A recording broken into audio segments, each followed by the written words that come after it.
Oh man, I'm so excited for today's video, you guys. Can you guess who I'm dressed up as? Can you guess? Can you guess? Any guesses? Missing someone.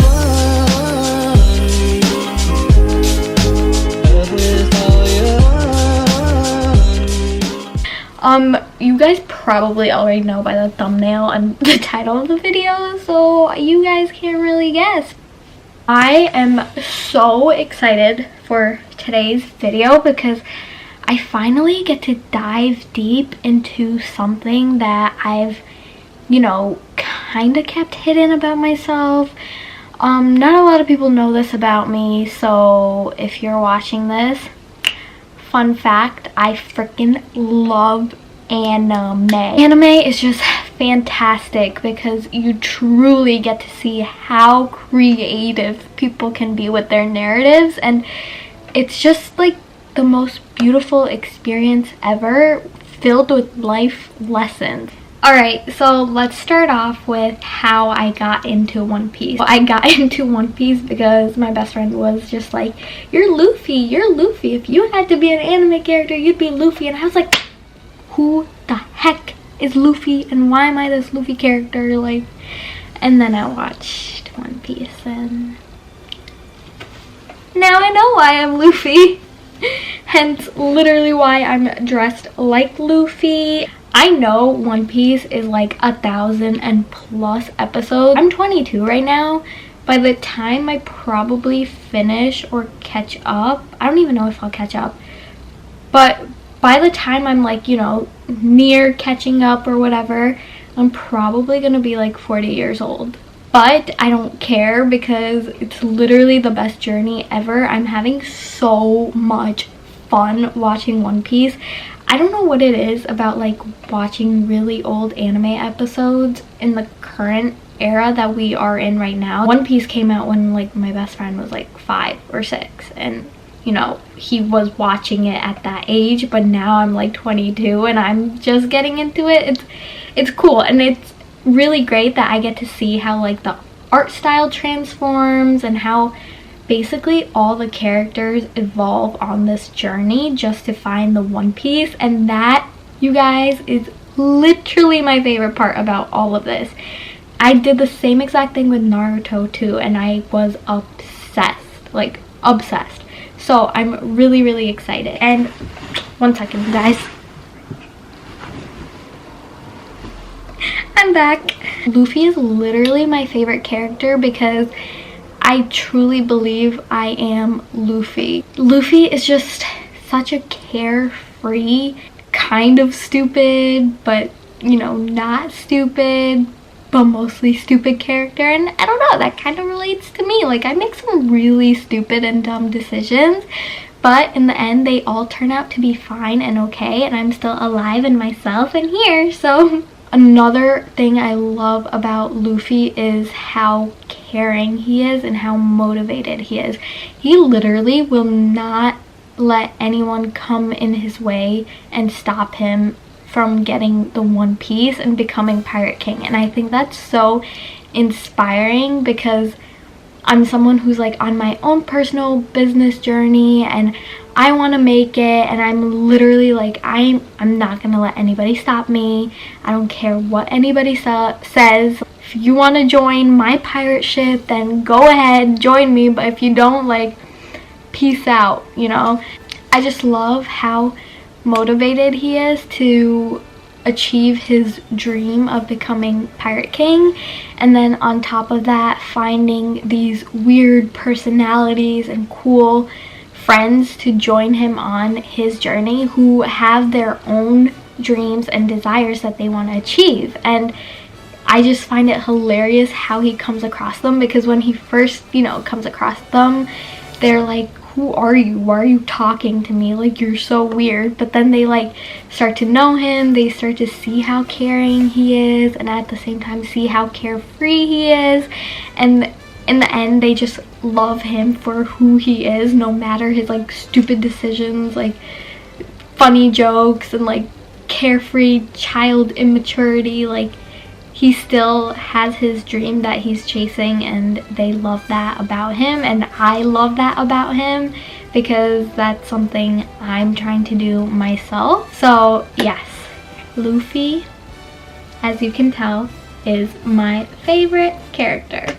Next thing that I love about One Piece so far are the characters, just his friends and the crew members that he has right now. So I will be talking about each and every single one of them and what I love about them. So let's begin. Zoro, first of all, I think he's so attractive and hot. I don't know what it is, like the green hair, the 3 like piercings that are swords, and just how badass he is. I'm pretty sure there are like a lot of other girls who think he's hot, and if you're a girl and you're watching this, or a guy and you think he's really hot and cool, then give this video a big thumbs up and make sure you hit that subscribe button. One thing I truly love about Zoro is how real he is with everyone, and also how mean he can be. He literally is the epitome of I don't give 2 shits. Like, and that's my saying. I say that all the time. I'll be like, I don't give 2 shits. But when I see Zoro and when he's like in action or talking to people, like he truly is someone who doesn't give 2 shits about anything or what they say, and he will literally just whip out his sword and kill him right on the bat. I also love how Zoro uses his 3 sword technique. Zoro is literally so determined to become the best at what he does, and just to finally achieve his dream of becoming the best swordsman in the entire world. And I love his story as well. Zoro's confidence, like he'll be like shoo shoo shoo shoo, just he knows he's good, which is why I really love him. But he also knows that he has tons and tons of training to do in order to reach Mihawk's level. I hope I said his name right. Which he's like constantly training and constantly trying really hard, because he knows that it's gonna take a lot out of him in order to reach that level, which I just find inspiring. So absolutely love Zoro. Let's talk about our girl Nami-san. So in the beginning I was kind of sus about her. I was just like, she's such a gold digger. Like all she wanted was like pirate's treasure, you know? And I was just like, why are you in here? Like you don't fit the crew at all. That feeling literally escalated so much when she ditched the group and went to like Arlong Park, and we found out that entire arc. It's a love-hate relationship with Nami, but after her story, my respect for her grew tons and tons. What she had to do in order to save her entire island, entire family, was very, very selfless, and I love that about Nami. She literally became a pirate and trying to free the entire island from Arlong and his grasp. That was a very touching story and a touching moment, because Luffy knew that this wasn't Nami. Like when Nami left, he knew like, no, I need answers, you know, like this isn't Nami. There has to be another story. There's another side to this. And we go there and everyone else is just like, oh, Nami's not our friend. Like Nami ditched us. Like how can she do this? But like Luffy was the one who was like, no, you guys, like let's hear out what Nami has to say. There's probably some other reason this isn't Nami. And when they went, they found everything out about Nami and how she sacrificed herself to save everybody on the island. And that just made me love Nami so much, just because of the huge sacrifice she had to make, and then all the hard shit that she had to go through to, you know, become free of this hold or free of this debt. Like she had to do so much and kind of go against her will and who she is in order to free everyone. And I just think that was so powerful. So beautiful. I love her being part of the team now. Again, love-hate relationship. Right, Usopp, oh my god, you guys, he's definitely one of my favorites. He just makes me laugh so hard because of how he's like on par with Luffy's stupidity, but like he's not as brave as the rest of them, which kills me, because like in his head he has this like character of himself where he's like this big strong guy and he's so like, you know, can defeat any problem, but like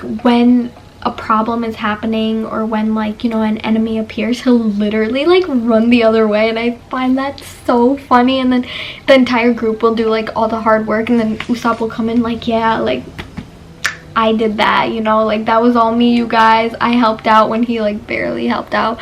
But in the end, I literally love him and Luffy's banter. I just think it's so funny and amazing. I also find it hilarious that Usopp knows that he's going to have to do something in order to like save them, but he's like dying and dreading inside to do it because he's so scared, and he'll still do it.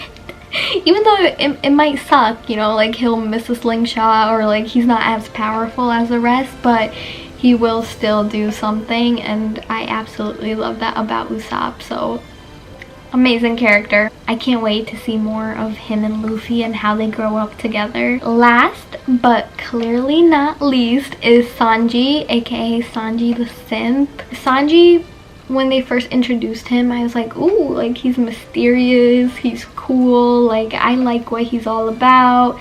Overall, he was a very interesting character because like he would just like smoke and like hands in his pockets and be all cool, and then he would see a girl and he would simp so hard, and I think that's like hilarious too, because you just see this like really cool ass guy, but then when a girl walks in front of him, he like switches up so fast. He's like, Nami-san, let me do this for you, Nami-san, eat, Nami-san, do this. But like if there's like an enemy in there, like he'll like kick them so hard that they'll die right then and there. But once a woman walks in, like it's all over for Sanji. It's like done. I truly do appreciate Sanji's story as well, how he kind of grew up on a pirate ship, had to learn how to cook and be the best chef, and he still believes in his East Blue dream and of that ocean where all the fish meet, and he never gave up on that, and now he's part of their crew to finally see that come to life. So everyone so far on this crew is literally perfect because they're all weird in their own ways, and they all have like a really strong, either sad, traumatic backstory, which puts them on this journey, finally trying to achieve their dreams and goals that they've had since they were like little kids. So I absolutely love it. I'm living for this. I literally cannot wait to just like grow up with all of them and see where their adventures take them. Two of my favorite arcs from the whole East Blue saga were the Barati, whatever. You guys can hate me in the comments for this, but that arc, and then Arlong Park. Barati arc, where we finally get to meet Sanji and truly see Sanji's story, was one of my favorite moments, because not only did we get to see who Sanji is, we saw that Nami left and betrayed them, and then we also saw Luffy's like ultimate power, not to the full extent, but like how determined Luffy was to save his friends. And I think that's what makes this arc very, very special to me, because during this entire arc, even I was feeling like there's no way they're gonna win, there's no hope, like Krieg is so freaking powerful, like how can Luffy defeat him? But in the end, like Luffy did defeat him, no matter the blast that he was getting, no matter how hard he was being hit. Jin could not get himself to kill Sanji, and that's when like Don Krieg got really pissed off, and he sent out that gas, and that action made Luffy so mad that Luffy went ham.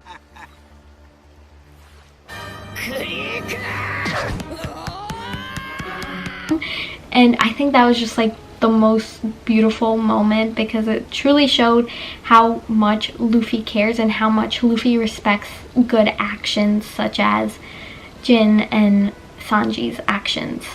Obviously, Jin was saved by Sanji in the beginning because he's literally starving and dying, and Sanji was the only one who gave him food and treated him like a guest, while the other pirate chefs were like, you either pay up or you get out, we're not helping you. That also truly showed me how how different and caring Sanji was from the rest of the people on board. And then in this arc as well, you get to see how much of a beast Zoro is, and how Zoro tried to defeat Mihawk, but he literally couldn't because he was too powerful.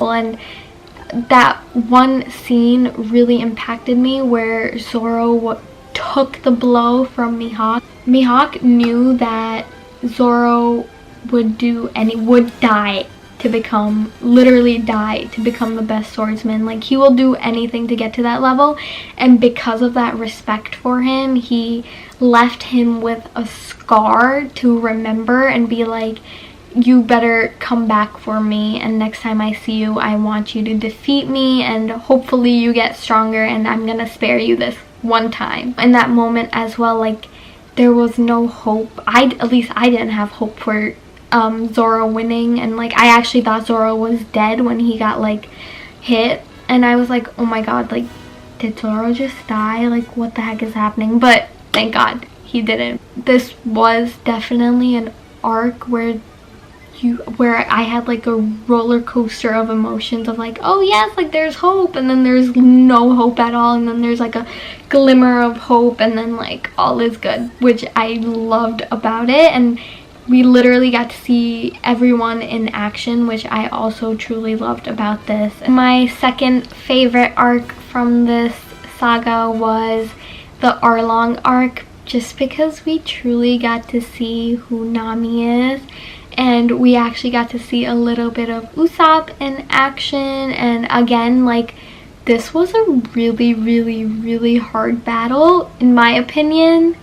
Compared to like the other battles, it was a really hard battle because they were like fishmen, so they had superhuman powers, and they were just extremely powerful. And I was like, how in the world is Usopp gonna beat them? How in the world is like Sanji and Zoro gonna beat them? Like, Nami's already working for them in order to like save other people's lives. But it was Luffy in the end who again truly showed his amazing powers just for his friends.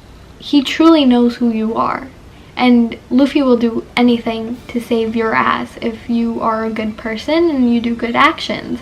And that's what we kind of saw in Arlong Park, where Luffy did anything he could to defeat Arlong. And oh my god, I just remembered where he literally drowned.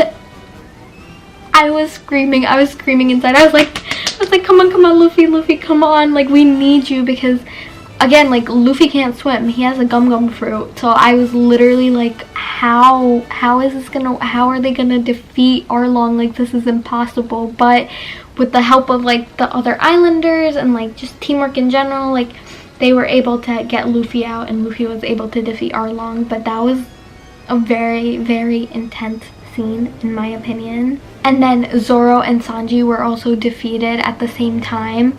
So literally Luffy was their only hope. And then Usopp, I was actually surprised because he got his like first kill with a fishman who was very, very powerful, and he did it by like chasing and like his techniques with the slingshot. And I just found that absolutely hilarious because he finally did something huge for once without the help from others, which, you know, that truly made me proud for him. Nami's story was very, very, very touching because she lived with Belmere, who was technically, you know, their mother during this period, and they weren't like well off. Belmere was someone who kind of let them do whatever they pleased. She never, you know, she truly let them grow up and enjoy their time as kids. When Arlong arrived to the island, he asked for a shitload of money from all these islanders, and if you didn't have the money, you were going to die. So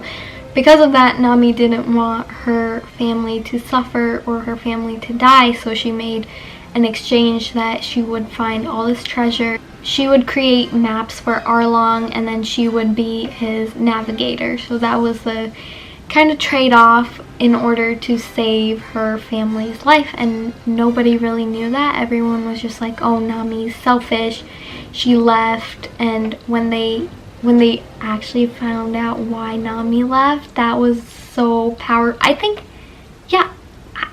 I cried during that scene, because imagine, like, everyone thinks you're a horrible, shitty person, but in reality you had to do that because if Nami didn't leave, if Nami didn't make that trade-off, like, they would all be dead. When Arlong came to the island, and obviously Belmir didn't have the money to pay, she sacrificed her own life for Nami and Nami's sister. They literally saw their mother die in front of their own eyes, and I was just shocked. I was like, how could they do, like, my best friend was like 6 years old when he's watching such traumatic stuff happen, like, but it's a life lesson, you know, like, sacrifices have to be made, but when you're making these sacrifices, you learn and you grow from them. Example, Nami, like, she had to make this huge sacrifice herself because she wanted to save others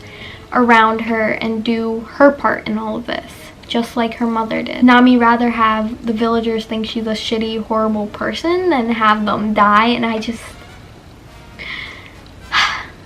like, the willpower it takes to make a decision like that, it's the selflessness, like, that, I think that was just really beautiful, really well done. Nami's also very stubborn and very selfish, to the point where she literally didn't even want to ask Luffy for his help because she was like, this is my problem, like, I have to deal with this. A very similar feeling which I feel like tons of people today also have, where they just don't want to burden other people with their problems. They'll try to solve it on their own, but in reality, like, it's okay to ask for help, especially if it's coming from someone you're close to or someone you're really good friends with. And I think that scene was very powerful, where she stabbed her Arlong tattoo and Luffy stopped her, and Luffy, like, gave her, like, the straw hat and was like, hold this, like, I'll be right back, because Arlong was getting in the way of Luffy and Nami's friendship and relationship, and you clearly can't have that in front of Luffy, because Luffy will, if you ruin any of Luffy's relationships, like, he will ruin you. Like, if you're a shitty person, like, Luffy will come after you, and I love that. And I think that's what makes me enjoy One Piece so much, because he's not your typical pirate. He's not a pirate who's just after treasure. He's not a pirate who's out there to kill other people. He gives pirates a new name, and other people can't see that, but, like, if you know Luffy, if you encounter Luffy, you realize that he's not like any other pirate. Like, he's different, and I absolutely love that. One last thing I want to touch upon was in the end of all this, when everyone thought Luffy was dead, when the entire place collapsed, Luffy emerges and he yells at the top of his lung, like, Nami, you are my friend. And I literally, you guys, I literally cried so much, because that just shows you, like, how much Luffy cares, like, how far Luffy is willing to go to help his friends to achieve his dream, like, no matter what, like, and that just, like, inspires me. Like, I hope one day I could have friends willing to go to that extent for me, and me willing to go to that extent for them. Hasn't happened yet, but, you know, fingers crossed. Like, this anime gives me tons of hope, and this anime actually teaches me tons and tons of life lessons, and truly teaches me to enjoy the journey that I've been put on, journey of life. There's just so much that happened in the Arlong arc that, like, I can't go through everything in detail, but I just want to express how that arc so far is probably my favorite. I know Alabasta is when shit gets real and when shit gets, like, crazier, and people right now are just like, oh, you're, like, in the beginning stages, like, you haven't seen anything, and I'm like, I haven't seen anything yet. Like, what was all this that I just talked about? Like, that was nothing. So I literally cannot wait for the Alabasta arc, and I hope you guys enjoyed this little One Piece video that I made for you. This is one of my animes that I'm currently watching right now. I love anime. I love Luffy. I love One Piece, and if you guys want more anime, gomu gomu no subscribe. And oh god, that was so cringe. Anyway, yes, subscribe, hit the like button, and if you want more anime related videos, if you want to follow me on my One Piece journey and see how I relate the One Piece journey to my own life, then leave a comment down below saying you want that. And if you don't, I'm still going to probably do it because this is really fun to make and look back at. I'll talk to you guys in my next video. Bye! Subscribe to my channel. Alright, my pirate crew members out there, I'll catch you on the flip.